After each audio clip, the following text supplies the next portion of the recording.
Hi welcome to SM சமையல். இன்றைக்கி நம்ம பிரிஞ்சி சாதம் எப்படி பண்ணலான்னு பார்க்கலாம். வாங்க வீடியோக்குள்ளே போகலாம். ஒரு கடாயில் ஆயிலும் நெய்யும் விட்டு அதில் பிரிஞ்சி இலப்பட்டை லவங்கம் இதெல்லாம் போட்டு ஸ்பைசஸ்லாம் போட்டதுக்கப்புறம் 4 வெங்காயத்தை குட்டி குட்டியாக கட் பண்ணி வச்சுருக்கேன். அதை நல்ல பொன்னிறமாக வதக்குங்க. வதக்கினதுக்கப்புறம் அதில் 1 டீஸ்பூன் இஞ்சி பூண்டு பேஸ்ட்டு போடுங்க. பச்சை வாசனை போகிற வரைக்கும் வதக்கிட்டு 4 தக்காளியை குட்டி குட்டியாக கட் பண்ணி வச்சுருக்கேன்.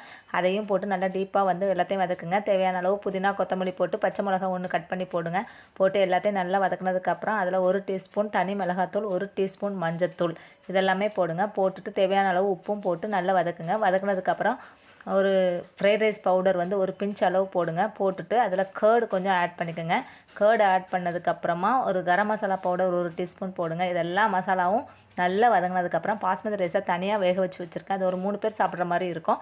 அந்த பாஸ்மதி ரைஸை வேக வச்சதை அதில் போட்டு நல்லா கிளறுங்க. லாஸ்ட்டில் ஃபைனலாக கொத்தமல்லி தலையை தூவி நெய் விட்டு லெமனை லைட்டாக புழிஞ்சு விடுங்க.